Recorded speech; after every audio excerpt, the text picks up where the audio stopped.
ব্যথা পেয়েছেন, আহত হয়েছেন, অনেকে নিহত হয়েছেন। আমি বয়ানে প্রবেশ করার পূর্বে কয়েকটি ভিডিও ক্লিপ দেখে আসলাম। ঢাকা রাজধানী সহ চট্টগ্রাম, বান্দরবন, পঞ্চগড় সহ বিভিন্ন জেলাতে বিভিন্ন ওভার ব্রিজগুলি নিজ নিজে অবস্থান থেকে ভেঙে পড়ে যাচ্ছে। 10 তলা, 5 তলা, 8 তলা বিল্ডিংগুলি নিজে নিজে ভেঙে পড়ে যাচ্ছে। কেন?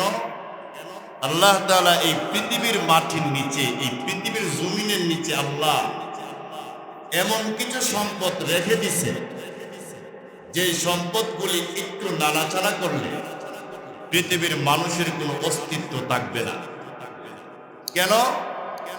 এর কারণ তাফসীরে কারকরা বলেছেন, আল্লাহ কোরআনে বলছেন, যাহারাল ফাসাদু ফিল বাররি ওয়াল বাহর বিমা কাসাবাত আইদিন নাস। তোমরা তোমাদের গুনাহ, হাতের কামাই গুনাহ করতে করতে যখন তোমরা বড় হয়ে যাও, আর গুনাহ করার পরে নিজেরা মনে করে আমি গুনাহ করছি, গুনাহ করার পরে অহংকার করে এটা আমি করেছি, এটা আমি করেছি, আমরা করেছি, আমার দল করেছে। এইভাবে যখন মানুষের অন্তরে অহংকার চলে আসবে, দাম্ভিকতা চলে আসবে, নাফরমানি চলে আসবে, আল্লাহ মাটির নিচে যত সম্পদ দিয়েছেন একটু নাড়াচাড়া করায়। মাটির নিচের সম্পদগুলি একটু নাড়াচাড়া করলে তামাম পৃথিবী সেকেন্ডের ভিতরে নাড়াচাড়া করে। আল্লাহ বললেন, ও পৃথিবীর মানুষেরা, হুঁশ হারায়ও না, একজন আমি আল্লাহ আছি, সাবধান হয়ে যাও, গুনাহ ছেড়ে দাও, দাম্ভিকতা ছেড়ে দাও, তোমার দ্বারা যে ধরনের অপরাধ হচ্ছে ছেড়ে দাও। কয়েক সেকেন্ডের ভিতরে আল্লাহ একটা জাকুনি দিয়ে আল্লাহ বুঝায়, একজন রব কিন্তু আছে। আপনারা কি মনে করেন আছেন? তো তিনি কে? আল্লাহ। কয়েক সেকেন্ড একটা জাকুনি দিয়ে আমাদেরকে আল্লাহ বুঝায়, দেখ, মাথা নষ্ট করিস না, দাম্ভিকতা করিস না, পাপিষ্ট হয়ে যাস না, সীমানা অতিক্রম করিস না, আমি আল্লাহ কিন্তু আছি। আপনারা কি মনে করেন আমাদের গুনার ফসলের কারণে আল্লাহ ফাঁকে ফাঁকে সিডর, নার্গিস, বুলবুল, এরপরে দেখা যায় আপনার আরো বড় বড় যে ভূমিকম্পগুলি আছে, আল্লাহ কয়েকদিন পর পর আল্লাহ এই ভূমিকম্প দিয়া আমাদেরকে বুঝায়, আমি আল্লাহরে ভুইলা যাইও না, নাফরমানি করো, সীমা অতিক্রম করো না। যদি সীমা অতিক্রম করো, আমি আল্লাহ 1 সেকেন্ডের ভিতরে নাস্তে নাবুদ করে দেওয়ার ক্ষমতা আল্লাহ নাই। এখান থেকে আমাদেরকে সতর্ক হওয়া দরকার। আর আমি তো মনে করি আমাদের এই স্বাধীন বাংলাদেশে গত কয়েক বছর ধরে যে ধরনের পাপ আর অপরাধ এই জমিনের উপরে হয়েছে, এই অপরাধের কারণে রাষ্ট্রীয়ভাবে এই বাংলাদেশে একটা তওবার আয়োজন করার দরকার। যে ধরনের পাপ হয়েছে, আহা, আমরা তো গ্রাম সাইডে থাকি, প্রায় সময় আপনি ঢাকা গিয়ে দেখবেন মদের লাইসেন্স দিয়ে রাখছে, আপনি গিয়ে দেখবেন বারের লাইসেন্স দিয়ে রাখছে। উঠতি বয়সের ছেলেরা, উঠতি বয়সের মেয়েরা নিশি রাইতে এই মদ, জুয়া, আড্ডা, কিসুনি কইরা, এরা এমন কোনো পাপ নাই, গুনাহ নাই করে না। শুধু গুনাই করে না, গুনাহ করার পরে এটা যে গুনাহ মনে করে, ঠিক কিনা? এই জন্যে গত কয়েক বছর ধরে, আমরা বিগত কয়েক মাস ধরে বলে আসছি, কয়েক বছর ধরে যেভাবে এই বাংলাদেশে গুনার পাহাড় জমা হয়েছে, স্বাধীন বাংলাদেশে আলেম ওলামাদেরকে যেভাবে নির্যাতন করা হয়েছে, আপনাদের পাশে কাশেমপুর কারাগারে যুগশ্রেষ্ঠ মুফাসসিরকে এমনভাবে শত শত আলেম ওলামা মুফাসসিরদেরকে আটক করে রেখেছে, আপনারা কি মনে করেন তাদের কোনো বড় অপরাধ ছিল? তো একটি অপরাধ, এরা কোরআনের কথা বলতো, হাদিসের কথা বলতো, এমনকি যারা গণতন্ত্রের কথা বলতো, রাষ্ট্রকে ইসলামী রাষ্ট্র বানানোর জন্য তারা কাজ করত, কোরআন হাতে নিয়ে আল্লাহর বাণী পৌঁছে দিত। এই কারণে একটা অপরাধের কারণে তাদেরকে ফাঁসির ঝুলিতে, ফাঁসির কাস্টে ঝুলিয়ে দিয়েছে। আমরা প্রতিজ্ঞা করে নিলাম, কোরআনের একটা আইন, একটা বিধানকে জারি করার জন্য আমি যদি শতবার ফাঁসির মঞ্চে যেতে হই, আমি যেতে প্রস্তুত, কিন্তু কোরআন আর ইসলামী শাসনকে মাটির নিচে পুঁতে দিবে, এর জন্য আমরা মুহূর্তের জন্য দেব না। জোরে কোন ঠিক কিনা? যাই হোক, যে আয়াতে কারিমা পড়েছি সেখানে আল্লাহ আজ থেকে 1500 বছর আগে আমাদের সম্মান, আমাদের মান, আমাদের মর্যাদা নিয়ে আল্লাহ আলোচনা করেছেন। আল্লাহ নিজে এই আয়াতের ব্যাখ্যাতে বলছেন, আমার নবী মুহাম্মদুর রাসূলুল্লাহ সাল্লাল্লাহু আলাইহি ওয়াসাল্লামের উম্মতেরা অন্যান্য নবীদের উম্মতের মধ্যে শ্রেষ্ঠ না, হাজার বার লক্ষ বার কোটি বার তারা হলো সমস্ত উম্মতের মধ্যে শ্রেষ্ঠ এবং দামি। কেন দামি? অন্যান্য নবীদেরকে আল্লাহ, সমস্ত নবী এই পৃথিবীতে 1,24,000, মতান্তরে 2,24,000 নবী রাসূলকে আল্লাহ পাঠাইলেন। প্রত্যেক নবীকে আল্লাহ 4টা কাজ দিয়েছিলেন। আপনারা প্রশ্ন বুঝে থাকলে বলবেন, প্রত্যেক নবীকে আল্লাহ কয়টা কাজ দিয়েছিলেন? 4টা। আমার নবীরও 4টা দিয়েছিলেন। এর 1 নম্বর হলো দাওয়াত, 2 নম্বর হলো তালিম, 3 নম্বর হলো তাজকিয়া, 4 নম্বর হলো জিহাদ। এই 4টা কাজ প্রত্যেক নবীকে আল্লাহ ফরজ করে দিয়েছেন, কিন্তু আমার নবী পর্যন্ত এই 4টা কাজ আল্লাহ নবীদের দ্বারা করাইছেন। আমার নবী বিদায় হয়ে যাওয়ার পরে আল্লাহ এই 4টা কাজ আমার নবীর উম্মতের গারে আল্লাহ নিজে হেদায়েতের বাণী দান করেছেন। আল্লাহ বলেন, নবী গো, আপনার উম্মত এবং আপনি তো শেষ নবী, আপনার পরে কোনো নবী আসবে না, তবে হ্যাঁ, নবীর কাজ আপনার উম্মত দিয়া করায়া আমি আল্লাহ আপনার উম্মতের শান, মান, মর্যাদা আমি আল্লাহ আকাশচুম্বী বানায় দিয়েছি। আপনারা কি মনে করেন নবী আসবেন না? আমার নবী না, নবী শেষ নবী, কিন্তু আমার নবী আমাদেরকে এই 4টা কাজের জিম্মাদার দিয়েছেন। 1 নম্বর দাওয়াত, 2 নম্বর তালিম, 3 নম্বর তাজকিয়া, 4 নম্বর জিহাদ। এই 4টা কথার সারাংশ আমি আপনাদের সামনে স্বল্প সময় সংক্ষিপ্তভাবে ব্যাখ্যা দেওয়ার চেষ্টা করব। 1 নম্বর হলো দাওয়াত। দাওয়াত প্রথমত 2 প্রকার, একটা হলো দ্বীনি দাওয়াত, আর একটা হলো দুনিয়ার পরিবেশে দাওয়াত।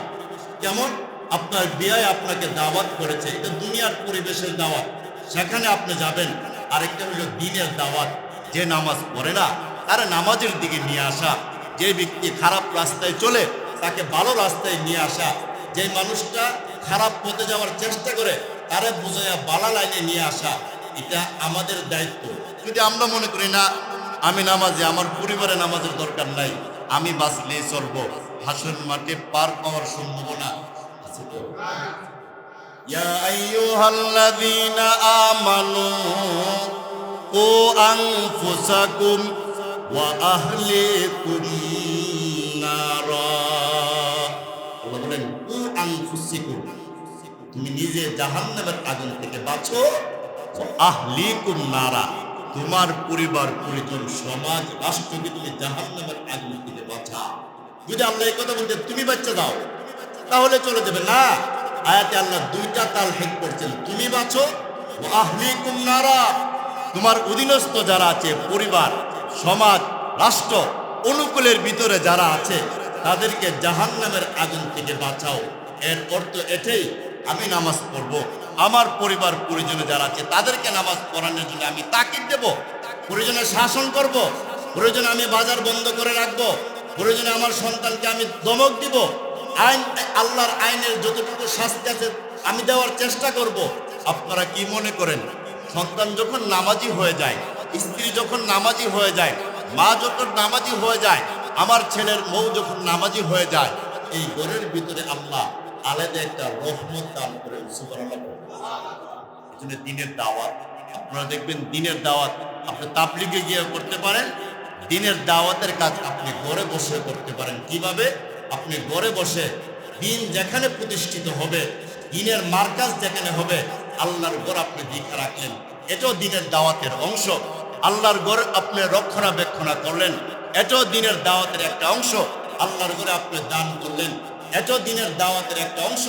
আল্লাহর ঘরটা যেন আরো বড় হয় আপনি ফিকির করলেন, এটাও দ্বীনের দাওয়াতের একটা অংশ। আল্লাহর ঘরটা যেন সৌন্দর্য হয়, এটাও দ্বীনের দাওয়াতের একটা অংশ। আমি আল্লাহর ঘরটা দীক্ষা রাখলাম, এটাও দ্বীনের দাওয়াতের একটা অংশ। সুবহানাল্লাহ পড়ে। তো তাবলীগে যাবেন, এটাই দ্বীন না, দ্বীনের অংশ। আমি সদকা দিলাম, এটা দ্বীনের অংশ। আমি মসজিদে একটু দান করলাম, এটা দ্বীনের অংশ। আমি সালাম দিলাম, এটাও দ্বীনের অংশ। আমি একজনকে হেল্প করলাম, এটাও দ্বীনের অংশ। আমি আল্লাহর ঘরের ছাদের জন্য রড দিলাম, এটাও দিনের অংশ। অর্থাৎ যে যে দিকে ভালো কাজ করে এই ভালো কাজগুলি হলো দিনের অংশ। এই জন্য আল্লাহর ঘর এখানে একটা নির্মাণ হয়েছেন, আমরা এই ঘরটা দেখাশোনা করলেও দিনের অংশের অংশীদারিত্ব বানাইবেন কে? এটা হলো দাওয়াত সংক্ষিপ্ত। 2 নম্বর তালিম। তালিম শব্দের অর্থ হলো শিক্ষা। আর এই পৃথিবীতে 2 ধরনের শিক্ষা আছে, একটা হলো দ্বীনি শিক্ষা, আরেকটা হলো দুনিয়াবী শিক্ষা। দ্বীনি শিক্ষা হইল কোরআন এবং হাদিস তার সাবজেক্ট, আর দুনিয়াবী শিক্ষার সাবজেক্ট হলো বাংলা, অঙ্ক, ইংরেজি, ফিজিক্স আরো ইত্যাদি ইত্যাদি সাবজেক্টগুলি আছে। অর্থাৎ যেই শিক্ষা অর্জন করার কারণে আমি সমাজের খেদমত করতে পারবো, এটাও আপনার সুশিক্ষা। যে শিক্ষা অর্জন করার মাধ্যমে আমি ভালো কাজ করতে পারবো, এটাও সমাজের সুশিক্ষা। যে শিক্ষা অর্জন করার মাধ্যমে আমি ব্লাড এমনভাবে দিনের অনেক কাজগুলি আমি করতে পারবো, এটাও দিনের শিক্ষা। কিন্তু দুনিয়াবী শিক্ষার পাশাপাশি উখরবী শিক্ষা, পরকালের শিক্ষার একটা অংশ যদি একটা মানুষের মধ্যে থাকে, এই মানুষটা আন্তর্জাতিক মানে শিক্ষিত হবেন। সুবহানাল্লাহ জোরে বলেন। আপনি যদি জিজ্ঞাসা করেন বাজান আপনি কি, আমি তো ব্যারিস্টার। যেটি মাশাআল্লাহ, ব্যারিস্টার তো অনেক বড় একটা লক্ষ্যের কাজ, ব্যারিস্টার তো অনেক বড় একটা কাজ। আচ্ছা, আপনি ব্যারিস্টার হয়েছেন, আমাদের সম্পদ, আমাদের গৌরব, আপনাকে নিয়ে আমরা গৌরব করি। আচ্ছা, আপনারা কি মনে করেন ব্যারিস্টার হয়েছেন সব শিক্ষা অর্জন করতে পেরেছেন? তার শিক্ষাতে ঘাটতি আছে। হ্যাঁ, আপনি কিন্ডার গার্ডেনের শিক্ষক, কিজি স্কুলের শিক্ষক, আপনি সূর্যমুখী কিন্ডার গার্ডেনের শিক্ষক, ছোট্ট একজন আপনি একজন শিক্ষক বা কর্মচারী। আপনাকে যদি জিজ্ঞাসা করি আপনি যদি কিন্ডার গার্ডেনে পড়ান, বলে হ্যাঁ আপনি করতে পারেন, পরিপূর্ণ শিক্ষক। ঠিক নেই। অর্থাৎ আপনি অনেক বড় ডিগ্রি অর্জন করছেন, আপনি টাই কোট সবকিছু আপনি লাগান, কিন্তু আপনি দুনিয়াবী শিক্ষা সব অর্জন করছেন। কোরআন শরীফ না শিখার কারণে আপনার সব শিক্ষার মধ্যে কিছুটা কম আসেনি। এজন্য দুনিয়াবী শিক্ষার সাথে আখিরাতের শিক্ষা যদি একসাথে না হবে, ওই শিক্ষা একটা মানুষকে মানুষ বানাইতে পারে না। দুনিয়াবী শিক্ষার সাথে আরেকটা শিক্ষা যদি না আসে, নামাজ, সে যত বড় শিক্ষিত হোক না কেন সে মানুষ হতে পারে না। দুনিয়াবী শিক্ষার সাথে যদি সূরা ফাতিহা না থাকে, যত বড় শিক্ষাই অর্জন করুক না কেন প্রকৃত মানুষ হতে পারে না। আল্লাহর কসম খেয়ে বলতে পারি, যে মানুষের সর্বপ্রথম শিক্ষা আলিফ বা তাসা, এই শিক্ষা অর্জন করে ডাক্তার হয়েছেন, ইঞ্জিনিয়ার হয়েছেন, পাইলট হয়েছেন, প্রভাষক হয়েছেন, ব্যারিস্টার হয়েছেন, টিচার হয়েছেন, এমনকি শিক্ষক হয়েছেন, ওই সন্তানটা সর্বপ্রথম কোরআন শিক্ষাটা ছিনার থাকার কারণে এই মানুষটা জিন্দিগিতে যত বড় অপরাধী হোক না কেন, সব অপরাধ করলেও তার আব্বা আম্মারে কেউ প্রমাণ দিতে পারবে না। মসজিদের ইমাম সাহেবের আব্বা আম্মা বীরাশ্রমে আছে, কেউ প্রমাণ দিতে পারবে না। কিন্তু আমাদের কাছে শত শত প্রমাণ আছে। অনেক বড় ইঞ্জিনিয়ার, আমার আব্বা আম্মা বীরাশ্রমে আছে। ডাক্তার লক্ষ লক্ষ টাকা প্রতিদিন ইনকাম করে, তার আব্বা আম্মা বৃদ্ধাশ্রমে আছে। প্রফেসর কয়েকটা কলেজের মালিক, লক্ষ লক্ষ কোটি টাকা তার ইনকাম, তার আব্বা আম্মা বৃদ্ধাশ্রমে আছে। কেন? তার ওয়াইফ তার মা এবং বাবার চেহারা দীক্ষা সহ্য করতে পারে না। এমন অনেক নাফরমান মহিলা এই সমাজের ভিতরে আসেনি। তিনারা মনে করে না আমি তো জামাই পাইয়া ফেলছি। আপনি তো জামাই রেডিমেড পাইলেন, আর কে জন্ম দিল, কে বড় করলো, কে মানুষ করলো, লেখাপড়া করাইলো, চাকরি দিল, ব্যবসা দিল, বাড়ি করে দিল, তার দাম নাই।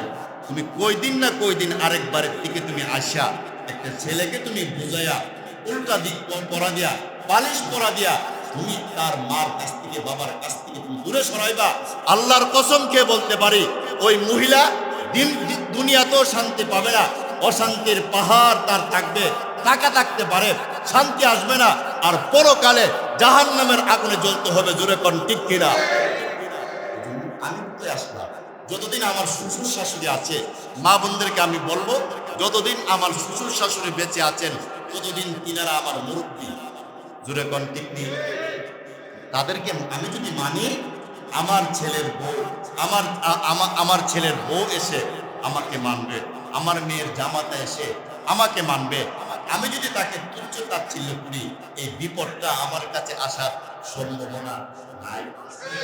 বুঝি বলছেন, মান হাফারা হুফরাতান ওয়াকা ফিহা, কেউ যদি একটা মানুষকে ক্ষতি করার জন্য গর্ত করে আর সেই মানুষটা যদি নিরপরাধ হয়, আল্লাহ সেই গর্তের ভিতরে তাকে ঢুকায়, ওই মানুষটাকে আল্লাহ আকাশচুম্বী সম্মান বলা হয়। দেখেন নাই, গত কয়েকদিন আগে একটা রায় হয়েছে আমাদের বাংলাদেশে। সে রায়টা কি? আমি নিজে ট্রাইব্যুনাল করলাম, ফাঁসির মঞ্চ আমি তৈরি করলাম, বানানো নাটক। আল্লাহ রাসূল বলতেন, মান হাফারা হুফরাতান ওয়াকা ফিহা, কেউ যদি এমন ভাবে কারোর জন্য গর্ত করে, তারা আমি নিষ্পেষিত করে দেব, শেষ করে দেব। আর সে যদি নিরপরাধ হয়, আল্লাহ তার সম্মান বাড়াইয়া দিবে। আর যে করছে সে যদি অপরাধী হয়, আল্লাহ তারে গর্তের মধ্যে ফালাইয়া দিব। আপনারা কি মনে করেন, যাদের জন্য এই ট্রাইব্যুনাল খুলছিল, আজকে প্রমাণ হয়ে গেল তারা নির্দোষ? যিনি খুলছিলেন আজকে প্রমাণ হয়ে গেল তিনি দোষী। জুড়ে কোন ঠিক কিনা? মানুষকে আপনি বুঝাইতে পারবেন, নাটক করতে পারবেন, নৈশৈদি আপনি মানুষকে বুঝাইতে পারবেন, রব্বে কাবার মালিককে আপনি বুঝাতে পারবেন না। জুড়ে কোন ঠিক কিনা?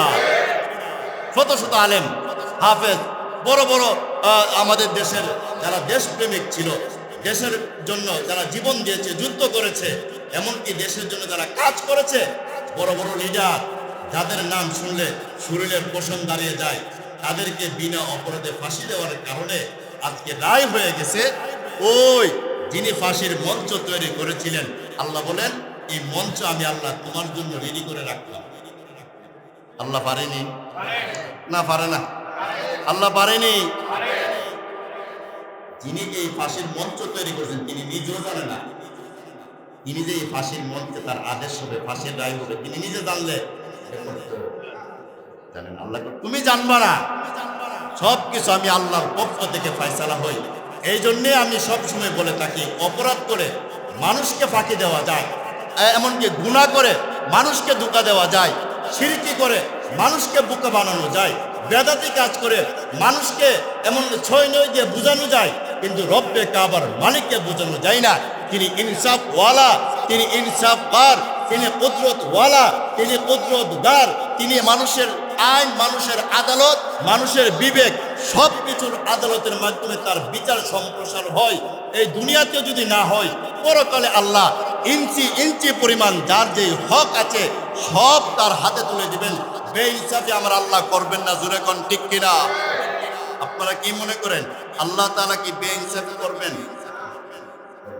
এই জন্য 2 নম্বর তালিম, শিক্ষা, অর্থাৎ যে শিক্ষাটার মাধ্যমে আমি আল্লাহকে চিনতে পারি, রাসূলকে চিনতে পারি, ফেরেশতাকে চিনতে পারি, জাহান্নাম এর পরিচয় পাই, জান্নাতের পরিচয় পাই, আমি আমার নবীর পরিচয় পাই, নবীর খাবারের পরিচয় পাই, নবীর চলাফেরার পরিচয় পাই, নবী কিভাবে দাওয়াত দিয়েছেন তার পরিচয় পাই, নবীর খানার পরিচয় পাই।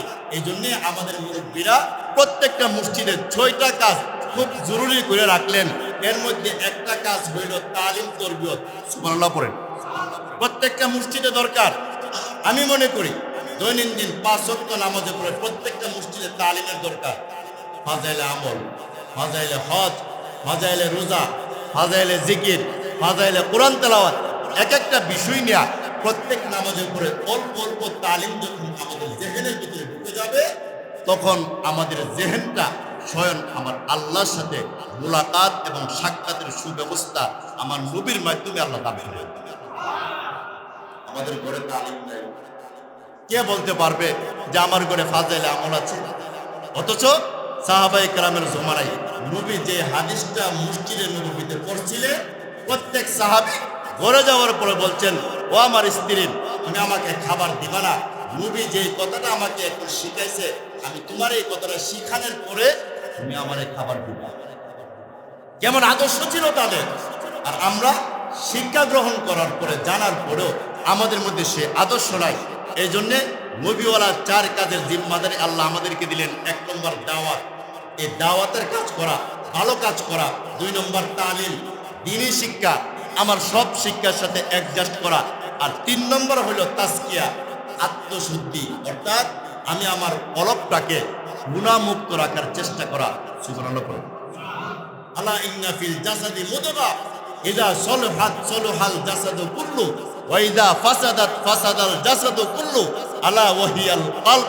যখন মানুষ একটা গুনাহ করে তার কলবের মধ্যে একটা দাগ পড়ে। সুবহানাল্লাহ পড়ুন। মানুষ যখন আরেকটা গুনাহ করে কলবে আরেকটা দাগ পড়ে। আপনারা কি মনে করেন সাদা একটা কাগজ বা বোর্ড যদি এখানে লাগানো হয়, ফিট করে দেওয়া হয়, আমরা প্রত্যেকে যদি একটা একটা দাগ করে দেই তাহলে আস্তে আস্তে সাদাটা কালো হবে না? কালো হয়ে যাবে। ঠিক তেমনি ভাবে অন্তরটা হলো সাদা, কলবটা হলো সাদা। এই কলবের ভিতরে একটা গুনাহ করছেন, একটা দাগ পড়ে, আরেকটা গুনাহ করছেন, আরেকটা দাগ পড়ে, আরেকটা গুনাহ করছেন, আরেকটা দাগ পড়ে। আলা ওয়াহিয়াল কলব। এই কলবটা আস্তে আস্তে কালো হয়ে যায়। তবে হ্যাঁ, এই কলবটা পরিষ্কার করার জন্য আল্লাহ আমাদের একটা রেত দিচ্ছেন। আপনি দেখবেন দুনিয়ার কাপড় অপরিষ্কার হয়ে গেলে পাউডার দিয়ে ভিজায় সাবান দিয়ে ধুইলে পরিষ্কার হয়ে যায়। দুনিয়ার রাস্তাঘাট ময়লা হয়ে গেলে ঝাড়ু দিলে পরিষ্কার হয়ে যায়। এমনকি দেখা যায় রডের ভিতরে জমকার ধরলে রেত দিয়ে বাড়ি দিলে পরিষ্কার হয়ে যায়। অন্তরের এই কালাটা আপনি কিভাবে সরাবেন? নবীজি বলছেন সিকালাতুল কলব। যে ব্যক্তি বেশি বেশি করে আল্লাহর জিকির করবে, আল্লাহ তার অন্তরের কালা দাগটাকে ফর্সা এবং সাদা বানিয়ে দেবেন। এজন্য আমরা জুমার নামাজের পূর্বে আল্লাহর একটু জিকির করি। আপনাদের খারাপ লাগে তো? অল্প জিকির, আমরা আল্লাহর জিকির দিয়ে আমরা মাজমা শুরু করি। আল্লাহর জিকির এমনকি খুতবা দিয়ে আমরা এই মাজমাকে শেষ করব। এই জন্য আত্মশুদ্ধি, অর্থাৎ নিজেরে নিজে ঠিক করা। এই বাংলাদেশ সহ তাম পৃথিবীতে অপরাধী এত বেশি বাড়ত না। প্রত্যেকে যদি নিজেরে নিজে ঠিক করে লাইত তাহলে সমাজে অপরাধী বাড়ত। আমি অপরাধ করে নিজের মনে আমি সঠিক, আমি অন্যায় করছি আমি নিজের মনে করি আমি সঠিক, আমি খারাপ কাজ করছি আমি নিজের মনে করি সঠিক। কেন? পিছনের থেকে বড় রাত ইন্ধন আছে, আমি আছি। আপনারা কি মনে করেন দুনিয়াতে এই ইন্ধন পাওয়ার সম্ভাবনা আছে? পরকালে পাবেন তো? আত্মশুদ্ধি, নিজেরে নিজে ঠিক করা, নিজের কলবকে পরিষ্কার করা। 4 নম্বর যে টার্নিং পয়েন্ট আছে, নবীওয়ালা কাজ আল্লাহ আমাদেরকে দিয়েছেন, এটা হলো জিহাদ। আল্লাহু আকবার। এখন তো জিহাদের নাম শুনলে আমরা মনে করি জঙ্গি।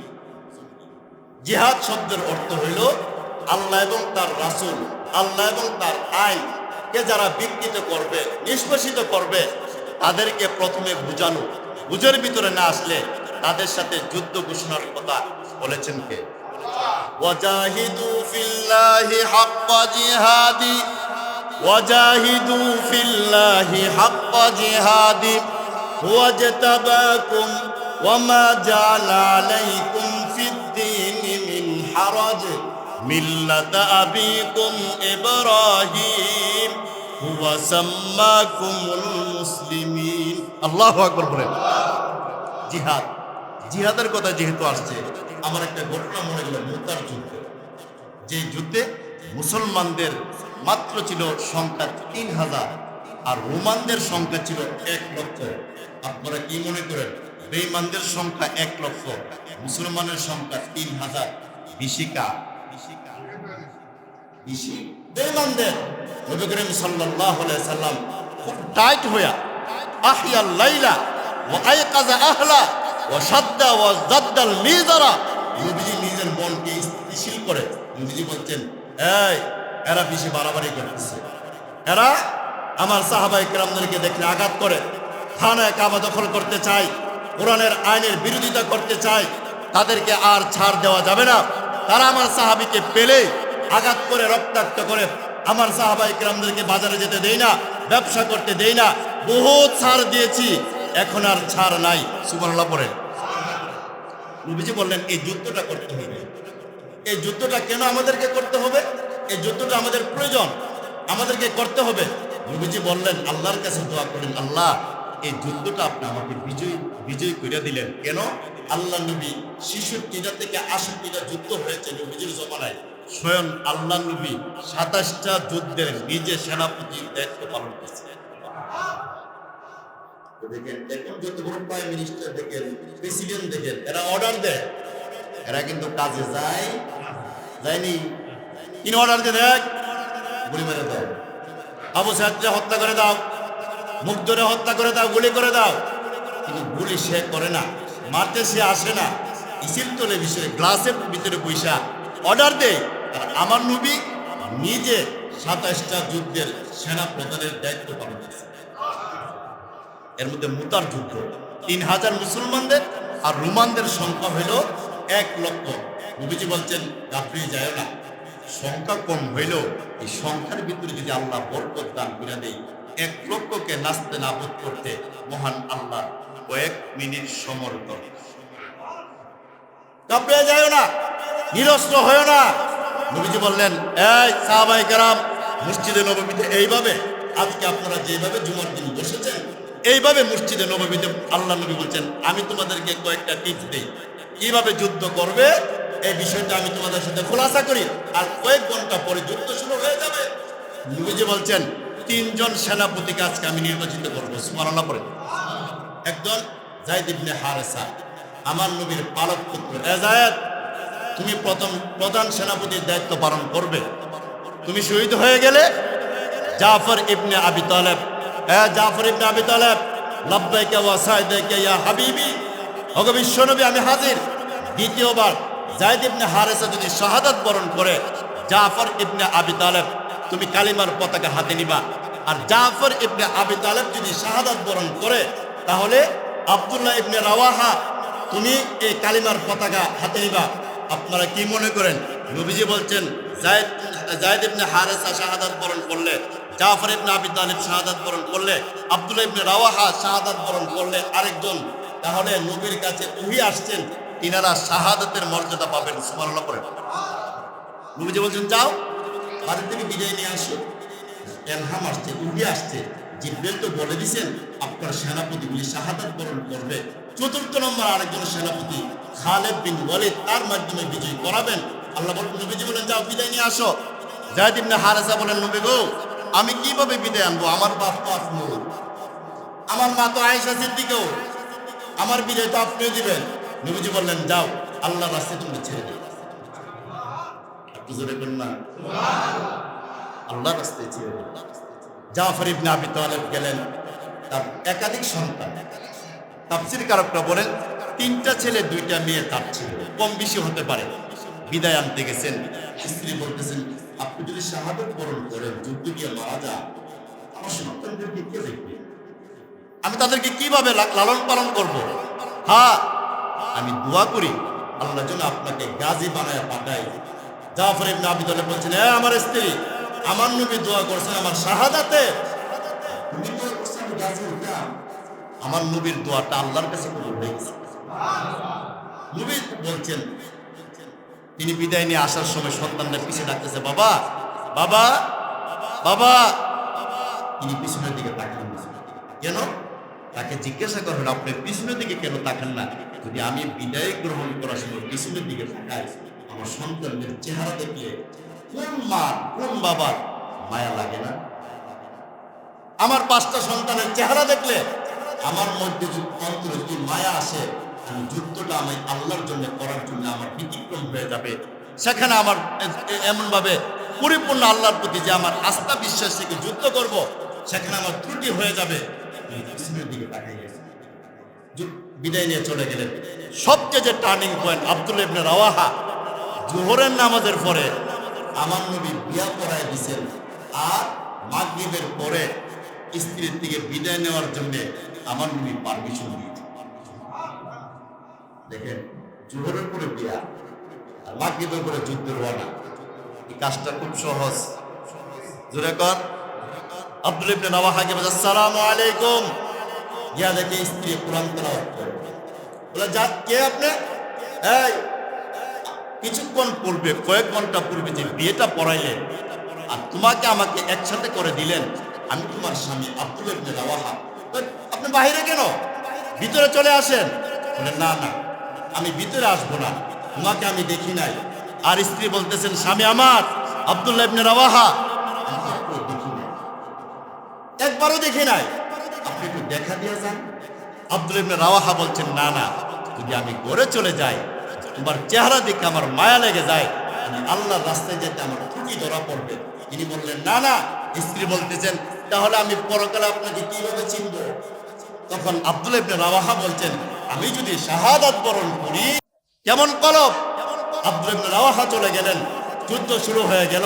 যায়েদ ইবনে হারেসা তিনি ইন্তেকাল করলেন, শাহাদাত বরণ করলেন।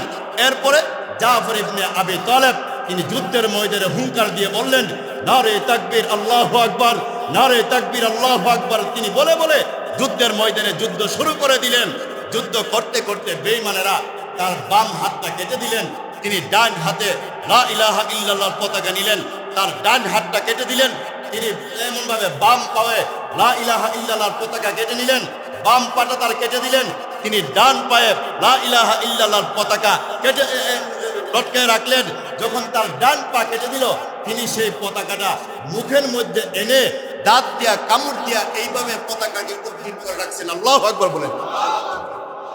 দূর থেকে দেখতেছে আব্দুল্লাহ ইবনে রাওয়াহা, আহা, জাফর ইবনে আবি তালেব শাহাদাত বরণের পথে। তিনি দূর থেকে গেছেন, গিয়া দেখেন তিনি শাহাদাত বরণ করেছেন জাফর ইবনে আবি তালেব। আব্দুল্লাহ ইবনে রাওয়াহা তৃতীয় যে সেনাপতি, তিনিও সেখানে গেলেন, গিয়া দেখেন তিনি শাহাদাত বরণ করছেন। এমন ভাবে জাফর ইবনে আবি তালেব কিন্তু দাঁত দিয়ে যে আল্লাহর নবীর লা ইলাহা ইল্লাল্লাহর পতাকাটা কামড় দিছে, পতাকাটা ছাড়ছে না, শাহাদাত বরণ করছে, কামড় দিয়ে রাখছে লা ইলাহা ইল্লাল্লাহ। জাফর ইবনে আবি তালেবকে তার এক বন্ধু স্বপ্নের যুগে দেখছে। জাফর ইবনে আবি তালেব বলে, কি তুমি যে শাহাদাত বরণ করলা, আল্লাহ তোমার সাথে কি ব্যবহার করেছে? মানে আল্লাহ আমাকে জান্নাতটা ঘোরার জন্য পারমিশন দিয়েছে। বলে, হ্যাঁ শুনে রাখো, আমি আল্লাহ আমাকে জিজ্ঞাসা করেছে, জাফর ইবনে আবি তালেব আমার জন্য তুই রক্ত মাখা হাত পা সব দিয়ে আসলে লা ইলাহা ইল্লাল্লাহর পতাকাকে উড্ডীন করার জন্য তুমি কি চাও? জাফর ইবনে আবি তালেব বলছেন, আল্লাহ আমাকে আপনি আবার দুনিয়াতে পাঠান, আমি আবার আপনার দ্বীন এবং ইসলামকে রক্ষা করার জন্য শাহাদাত বরণ করতে চাই। আবার যতবার আবার আবার আল্লাহ বলছেন, এই আইন আমার নাই। একবার ইন্তেকাল করলে দ্বিতীয়বার তাকে দুনিয়াতে পাঠানোর এই বিধানটা আমি আল্লাহর নাই। এইভাবে তৃতীয় সেনাপতি হইল আব্দুল্লাহ ইবনে রাওয়াহা। তিনিও যুদ্ধ করতে করতে শাহাদাত বরণ করলেন। এরপরে দূর থেকে একজন খালিদ বিন ওয়ালিদ, আল্লাহু আকবার বলেন, যার শরীরের ভিতরে আল্লাহ 10,000 যুবকের শক্তি দান করছিলেন। অর্থাৎ তিনি একা 10,000 বেঈমানকে রাখার ক্ষমতা তার দেহ ছিল। অস্ত্র থাকলে কত হাজার মানুষকে তিনি রাখতে পারবেন। রব্বে কাবার মালিক এক আল্লাহ ছাড়া কেউ জানে না। তিনি তলোয়ারটা হাতে লইয়া নারে তাকবীর আল্লাহু আকবারের স্লোগান দিয়া যাচ্ছে আর পশু পাতার মতো কাটতেছে, যাচ্ছে আর পশু পাতার মতো কাটতেছে। একটা দুইটা নয়, তাফসীর এবং হাদিসের কিতাবে আসছে তিনি 9টা তলোয়ার ভেঙে চুরমার হয়েছে। 10 নম্বর তলোয়ারের কাছে যাওয়ার পরে 10 নম্বর তলোয়ার হাতে নিয়া নারে তাকবীর আল্লাহু আকবারের স্লোগান দেওয়ার সাথে সাথে লক্ষ লক্ষ সৈন্যরা, বেঈমানেরা, রুমাল সৈন্যরা তার তলোয়ার দেখে দূর দিয়ে বাগতে তারা এমনভাবে প্রস্তুত হয়েছে, দূর দিয়ে বেগে গেছে। আর খালিদ বিন ওয়ালিদ নারে তাকবীর আল্লাহু আকবারের পতাকা লিয়া তাম পৃথিবীর সমস্ত পবিত্র জায়গা মক্কা মদিনায় বিচরণ করে এই মুতার যুদ্ধকে আল্লাহ বিজয় লাভ করায় দিলেন। এই জন্য এই যুদ্ধগুলি আমার নবী সাল্লাল্লাহু আলাইহি ওয়াসাল্লাম কিভাবে করতে হবে, কিভাবে সাজাইতে হবে, নবীজি যুদ্ধের পরিকল্পনা করছেন। রাসূল আকরাম সাল্লাল্লাহু আলাইহি ওয়াসাল্লামের একটা হাদিস আমার মনে পড়ে গেল। নবী সাল্লাল্লাহু আলাইহি ওয়াসাল্লামকে জিজ্ঞাসা করা হলো, ওয়াল্লাযী নাফসি বিয়াদি, নবী গো আপনাকে আল্লাহ তাআলা এই জীবন দিয়েছেন। নবীজি বলছেন, আমার জান আল্লাহর হাতে। সুবহানাল্লাহ। আমাদের জান মাল কার হাতে? ইচ্ছা করলেই আমি একটা জিনিস আমার পক্ষ থেকে বাড়াইতে পারবো, তকদিরে নাই। এই শক্তি আছে তো? যদি এই শক্তি থাকতো তাহলে মানুষ এই চেয়ার ছেড়ে আরেক কৃষিকে কথা বলছেন না? এই শক্তি আছে। কতদিন আমি চেয়ারে থাকবো এর লিপিবদ্ধ করা আছে। কয়দিন আমি সমাজ সেবক থাকবো, কোন জায়গায় কতদিন আমি থাকবো, কতদিন আমি মসজিদের খতিব থাকবো, উপরে লিখে রাখছেন কে? নবীজি বলছেন, ওয়াল্লাযী নাফসি বিয়াদি, আমি আল্লাহর কসম খেয়ে বলতে পারি, লাউ আদিত্তু আন উকতালু, যদি আল্লাহ তাআলা আমাকে শাহাদাতের মর্যাদা দেয়, উকতাল মানে আমি কতল হয়ে যাই, শহীদ হয়ে যাই, সুম্মা উহিয়া, আবার জিন্দা হই, সুম্মা উক্তাল, আবার আমি শাহাদাত বরণ করি, সুম্মা উহিয়া, আবার জিন্দা হই, সুম্মা উক্তাল, আমি আবার শাহাদাত বরণ করি, সুম্মা উহিয়া, আমি আবার জিন্দা হই। এই দৃশ্যটা আমি নবীর কাছে সবচেয়ে রাষ্ট্রপ্রধান, রাষ্ট্রের প্রধান কেমন হওয়া দরকার তিনি বলেন, আমি আল্লাহর রাস্তায় শহীদ হই আবার জিন্দা হই, শহীদ হই আবার জিন্দা হই। এই দৃশ্যটা, এই কাজটা আমি নবীর কাছে সবচেয়ে শ্রেষ্ঠ, আমি নবীর কাছে সবচেয়ে পছন্দের। সুবহানাল্লাহ জোরে কর। এই জন্য আমি যে আয়াত পড়েছিলাম আল্লাহ সেখানে বলেন, কুনতুম খায়রা উম্মাহ উখরিজাত লিন-নাস তা'মুরুনা বিল মা'রুফ ওয়া তানহাউনা আনিল মুনকার ওয়া তু'মিনুনা বিল্লাহ। আল্লাহ বলেন কুনতুম খায়রা উম্মাহ, নবী গো আপনার উম্মত হইল সমস্ত উম্মতের মধ্যে শ্রেষ্ঠ। দুইটা কারণে। এক নম্বর, ওই যে বললাম দাওয়াত, তালিম, তাসকিয়া, জিহাদ। অন্য নবীরা বিদায় হয়ে চলে গেছেন, নবীদেরকে আমি যে 4টা কাজ দিয়ে করাইলাম, এই নবীদের 4টা কাজের জিম্মাদার আমি আপনার উম্মতকে দান করি।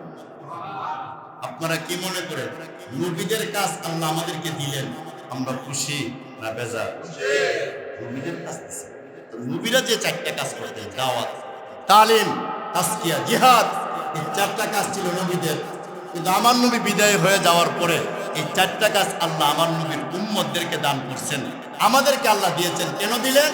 তা'মুরুনা বিল মা'রুফ ওয়া তানহাউনা আনিল মুনকার। আল্লাহ নবীকে আল্লাহ জানায় দিলেন, আপনার উম্মতদেরকে আমি আল্লাহ হাসরের মাঠে অন্যান্য নবীর উম্মতেরা বলবে, বিশ্ব নবী রহমাতুল লিল আলামিনের উম্মতের বয়স কম ওয়ালা উম্মতদেরকে আপনি আগে দিবেন। আদম পয়গম্বরের উম্মত বলবে আমরা 1000 বছর ইবাদত করলাম। নূহ পয়গম্বরের উম্মত বলবে আমরা 950 বছর ইবাদত করলাম।